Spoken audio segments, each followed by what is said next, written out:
Dodson dropped Jan and made the biggest mistake of his life. Petr Yan experienced the first knockdown of his career, a moment that served as a lesson after he mistook John Dodson's friendliness for weakness. Dodson, known as Donatello, is one of MMA's most cheerful personalities, but behind his smile hides real danger. This is the same man who once knocked out TJ Dillashaw and finished the legendary Demetrius Mighty Mouse Johnson twice. That night, Jan entered the cage in peak form, rapidly solidifying his status as one of the most feared bantamweights in the world thanks to relentless pressure, crisp striking, and an unbreakable will. Dodson, a former flyweight title challenger, had moved up to bantamweight in search of tougher tests. Often underestimated because of his size, his speed and explosive power made him a constant threat. At the stare-down, Jan tried to unsettle him, but Dodson simply smiled. And when the opening bell rang, he stormed forward like a hurricane, unleashing a blistering combination that sent Jan crashing to the canvas. But Petr didn't panic. He rose and dove into a wild firefight. Dodson rocked him again, but surprisingly chose to grapple instead of going for the finish. That hesitation would cost him dearly. As the fight went on, Jan gradually took control. His strikes grew sharper, his footwork more precise. Still, Dodson's power remained dangerous. Every punch carried fight-ending potential. Midway through the second round, Dodson dropped Jan once more.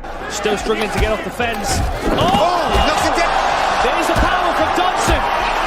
But instead of finishing him, he awakened something inside the Russian. Jan seemed reborn, cold, calculated, and ruthless. He began dismantling Dodson with clean combinations, dictating every exchange and forcing him backward. Dodson's attacks became increasingly wild and desperate, while Jan only grew stronger. By the time the final bell rang, the outcome was clear. Petr Yan had not only survived the biggest scare of his career, he had turned it into a commanding statement victory.